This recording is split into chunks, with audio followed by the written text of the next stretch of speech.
I think there's a couple things, and I really like to think of FP&A in three areas. Then the third thing you can do, which really can help you reach that next level, is bring in the right technology. The Excel World Championship, it will be on ESPN. Joining us today is Paul Barnhurst, the founder of the FP&A Guide. So Paul, if you could give us a 60 to 90-second breakdown of you, please. Yeah, sure, I'd be happy to. So name is Paul Barnhurst. I spent most of my career in FP&A, so financial planning and analysis with large companies, American Express, Solera, and others. Today, I run my own business called the FP&A Guy, and that consists of coaching. We've worked with a number of companies doing training, different things like that. I do a little bit of consulting, and then also I run a couple podcasts and provide advice daily or nearly every day on LinkedIn to FP&A professionals around the globe. Appreciate that insight. Thank you very much. What's one mistake that you see private equity firms or portfolio companies making, and what actions would you suggest to correct them? Yeah, that's a great question. So I think one thing I've seen, in my private equity experience is at times there's been too much of a short-term and cost focus. Many private equity have that horizon. They want to get out in 5 to 7 years. But I've seen that experience where they're so focused on that, they've cut costs to the extent where the business is starting to really struggle. And, buyers sometimes see that. So I think it's really important to make sure you find that healthy balance between both revenue generation and cost cutting, because you can only do so much. And the next buyer, private equity, you're always looking to get out. That next buyer is going to notice if almost all your benefit is coming from cost cutting, because it'll be difficult for them to see, how do I add value to this business? I got to first add cost and try to grow, and you want a premium. And so I think it's really important to keep in perspective that balance and think beyond just when you're going to, sell the company. What is it going to look like in 10 years, not just 3 years or 5 years? Perfect. And if we look at, companies called the FP&A Guy, what three things should companies be doing to improve their FP&A process based on your experience of working within firms, but also now consulting with them? Yeah, so I think there's a couple things, and I really like to think of FP&A in three areas. So first, it's people. And I think the first thing you need to do is make sure you have the right people and you're upskilling them. With everything that's coming in AI and technology, you need people that can do deeper analysis, that knows how to be more productive with AI, and that can tell that story. So I think the first thing is really focusing on making sure, do I have people that meet today's needs, that can be commercial and help drive the business forward? I think the second thing that FP&A teams need to really think about is their processes. Are you constantly streamlining and automating? I've been in situations, and we've all been there, where, hey, why do we do it this way? Because that's the way we've always done it. It just doesn't cut it in a world where FP&A is being asked to do more and more. Data is constantly increasing, and the demands. And I think once you get, you have those right people and you have a process for upskilling and training them, you really focus on creating a culture of process improvement and automation. Then the third thing you can do, which really can help you reach that next level, is bring in the right technology, because technology serves as an enabler. If you start with technology, you're almost always going to end up with a failed transformation. You need to think about all the other stuff and then use technology to enable and free up your team to focus on being good business partners with the business. So looking at technology, and technology is a bit of a demon in itself, because everyone's got the best technology. There's new software coming out every week. Yep. And we go we go tried and tested, we go new. It doesn't always fit what we want, and sometimes we don't know what we want. So what can companies do, what can private equity firms, what can portfolio companies do to kind of improve their decision making around, if we focus around FP&A technology and support there, what are some of the considerations they need to be taking on board? Yeah, so I think there are a couple things, right? Most transformations fail. And so first, you need to think about strategically why you're doing this. And, make sure you communicate and you start small. But then there's the second part of, how do you find the right technology? When should you do it? And I think there are a couple things, right? Most companies, pretty much everybody starts on a spreadsheet. It's how you plan, right? It's how I do it for my business today. And so you need to figure out, when do I need to upgrade? When does the spreadsheet no longer make sense? And there's usually some good warning signs. If you're having a really hard time making changes to a model and your CEO's always being told, hey, you're going to have to wait to get an answer. Two, if you're dealing with a bunch of workbook links, things are breaking all the time, it's really hard to collaborate. Those are all signs that you probably want to look at technology. But from there, it really comes down to doing your due diligence, because there's never a right tool, right? There's not one technology that's going to solve your problems. There's usually many technologies that will work. And so it's then understanding, okay, what am I going to look like in 3 to 5 years? What's important to me? Is it the reporting that comes from this? Is it the planning piece? Is it, business intelligence? Is it a low learning curve? Like, do I want to stay in basically a spreadsheet and just get some of the benefits that come from a planning tool? And so that helps you narrow down, where to focus, is by having that real understanding of what are those important things to you? What are things you can live with, live without? Because, right, every vendor is going to give you this presentation of, oh, we got all these cool things. Wow. And sometimes you get caught up in that and you buy something and later you realize, okay, 90% of what they have is not what I need, but it looked cool. And so you really got to have that fundamental understanding of, what do I need? What does good for my business look like? And then, narrow down those choices so you make sure you get something that's going to be beneficial to you, not something that looked cool in a demo. Sorry to interrupt, just a quick mention of our long-standing partnership with Grata.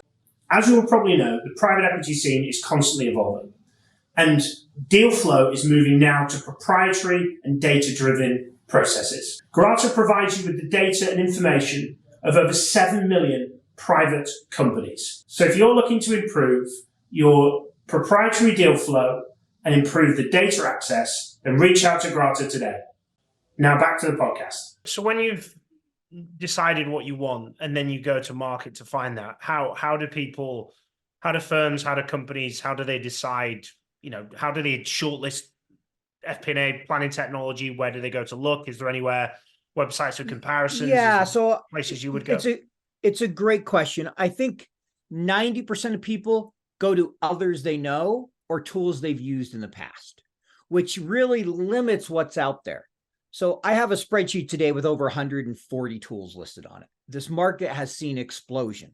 Now, the way I like to tell people, and I've done a little bit of this work and some of it's on my website, and then I'll talk about some other resources, is I like to segment, okay, which are those focused on small, kind of medium, large companies? And then on another scale, I look at, okay, am I looking for a tool that's highly integrated with spreadsheets, a spreadsheet replacement, kind of on that scale? Because some people want to completely move away from spreadsheets.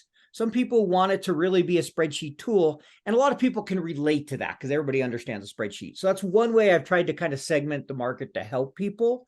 But there are a lot of reviews out there, and I'll mention a few. Gartner, for the larger tools, if you're a larger company, does a good job. They cover a lot of the traditional players. Forrester, there's another company out of Europe called Bark that does some really good analysis. I've also written a market guide on the newer tools, the ones typically not covered by Gartner and Forrester, more focused on the small market.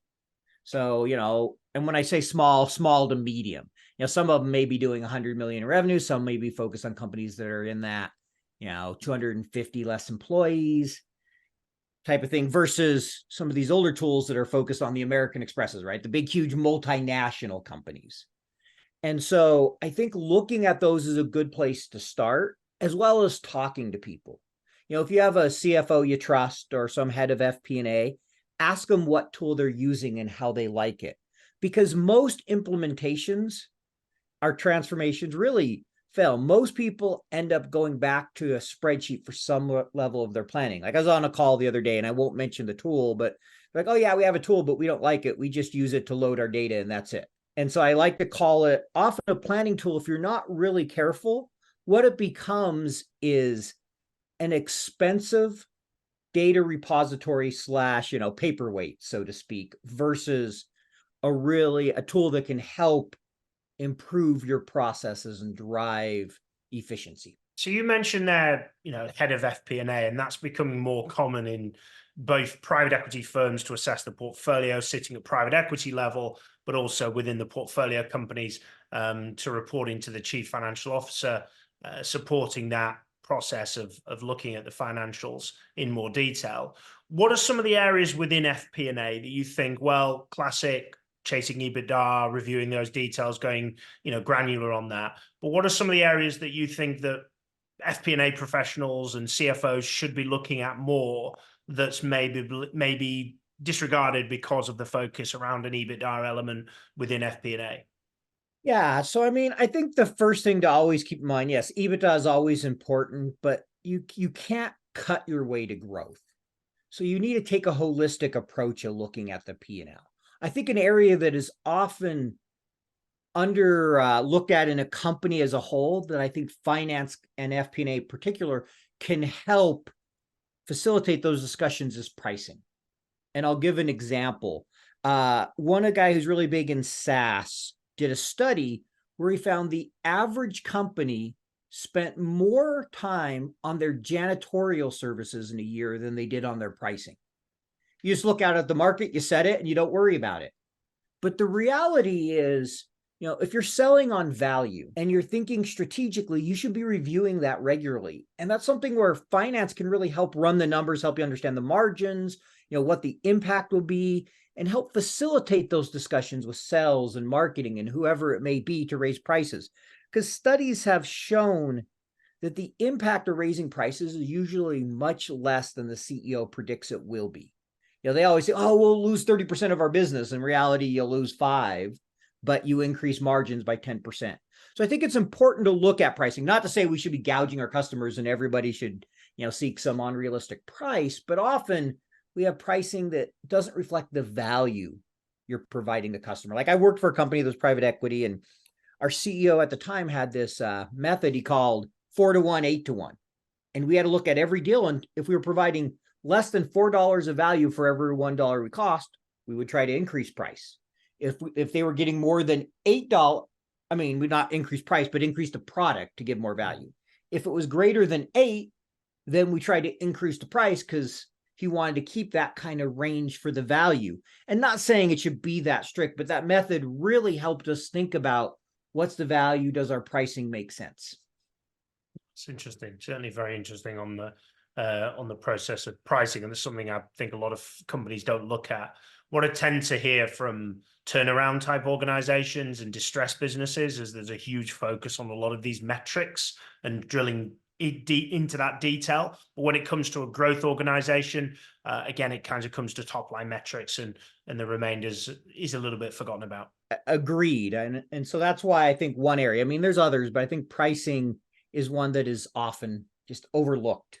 So I know that you've got multiple podcasts, one of which is the F&P Today podcast. And also you've just started up a new business for planning communities for corporate and financial planning professionals to network as well. What led you to setting up the podcast? And secondly, what led you to setting up the community? Yeah. So when I started my business, I wanted to do a podcast, and a company had reached out to me about potentially hosting it. And so it worked out perfect. I was just starting my business. They agreed to a hosting arrangement where, they'd basically be the sponsor. And so we started it. I've always enjoyed talking to people. I thought it'd be a great opportunity to talk to some of the best and brightest minds globally. And as I did it, I found I loved it. I remember first episode I got done and I'm like, that was so much fun. I love doing that. I was terrible the first episode, but I really enjoyed it. And so, that led to starting a second podcast about financial modeling, because I really just enjoyed talking to people and thought, hey, what's another area I could cover that wouldn't, that would complement the first podcast? And then, recently, as I look out there, I feel like there are a ton of communities. If you're a CFO, it's easy to find a community. If you're in finance, if you're in sales operations, but there's never really been a community for planning people out there where you can go and get best practice. One of the biggest things I always hear from FP&A people is I wish I knew how other firms did it, because FP&A can be so different from company to company. Sometimes you have sales commissions. Sometimes you have revenue operation stuff. Sometimes you don't. Sometimes you're planning quarterly, monthly, weekly. Just so many things are different. and you get the boss asking, well, what's best practice? I have no idea. And you may not know anyone to talk to. And so that's one of the reasons we put together a planning community, so people could have those conversations and find others that they could discuss those things with in a place that, would help them grow and learn. Not only am I the host of the Private Equity Podcast, but I'm also the founder and managing partner of Raw Selection. Raw Selection is a private equity specialist executive search firm with two divisions, one that focuses on portfolio, C-suite executive hires, and one that focuses on private equity direct hires of your back office and investment deal professionals, operating across Europe and North America. A unique offering of our service is that we offer a full money-back guarantee on all upfront deposits. We typically take around $10,000 US as an upfront deposit to commence the search process. The remainder is then on completion, but that upfront deposit is completely refundable. If you're not happy with our service, we will refund that upfront deposit, no questions asked. Perfect. I find myself as running and founding a business. It's a bit of a lonely place at times, and I know that's overused, but certainly having networks of people around you to bounce things off and just speed decision making is certainly invaluable. What are your influences? You're obviously a podcaster yourself, but what do you read? What do you watch? What do you listen to? Do you recommend that others check out? Yeah, no, that's a great question. Outside of work, I don't get a lot of time to do the reading and other things with family. A lot of time is spent with different activities with my daughters, but a few things I really enjoy. I love always upskilling myself in Excel. I'm an Excel nerd. Like, one of the things I'm actually going to this weekend and next weekend one is the College World Championship for Excel. I'm going to be interviewing some of the candidates.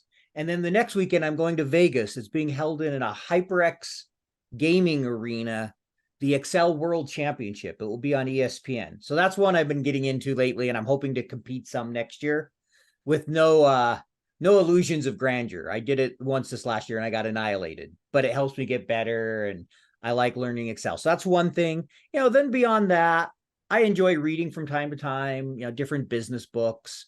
Right now, I'm reading one called Effective Data Storytelling. But when it comes to outside of work, I often either family or reading fiction. So I think everyone will be asking the same question. I've never heard of the Excel World Championships. You're not the only one. Everybody asks when I mention what on earth do you have to do? I mean, I can do the all equal sum formula, and that's kind of the extenuation of my capabilities. But what on earth do you have to do to become the world champion at Excel? So I interviewed him. So actually, if you go to my podcast, the guy's name is Dermot Earley. He's a 2-time world champion. Some people have referred to him as the Michael Jordan of financial modeling, which is just funny to me. But it's a hell of a compliment. So listening to that episode, you'll get an idea. But how it works, I'll explain a little bit of how a competition works. I think most people find it interesting. So typically, you have 30 minutes to solve a case. The case has some visual, so it can be presented on a screen. People could actually watch it, see your keystrokes. And what you're doing, you're starting with a very easy. So it could be something as simple as picture a map with a bunch of trees and a road in the middle. And the first question would be, tell me how many different kind of trees there are. So how many pine trees are there? How many oak? And they've given you that legend. And so simple count if you figure it out. Next, okay, now tell me how far each tree is from the road. And so now you got to think of, okay, how do I do that? The road runs different ways and it can't be diagonal, coming with a formula. Next step may be, okay, tell me what profit you'd get by cutting all the pine trees. So now you got to figure out the distance to get there. You got to figure out how much it cut the cost, what the price is. And it just gets more and more difficult at each level, where often optimization cases to, okay, you can't cut the same tree twice every day of the month. At this price, how much profit would you earn? Would you cut all the trees or not? And if not, how many wouldn't you cut? Because it's not, cost effective. So you're starting to run all kinds of formulas and optimizations. And the guys who do it, the best in the world, typically tend to come from computer science or mathematics, because they're programmers. They're bringing that logic and writing basically code in Excel.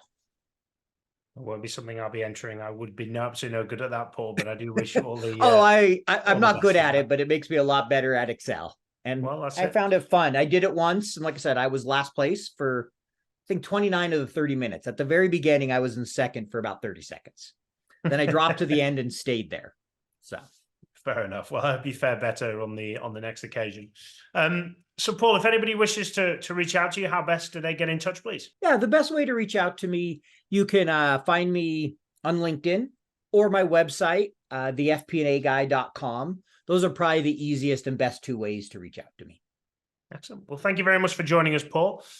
Really appreciate your insight. FP&A is certainly an area that's obviously a big part of private equity, but continues to be more of an individual performance rather than just sitting complete with the CFO. So thank you very much for giving us everything you have done today and giving us some action to implement to improve our FP&A processes.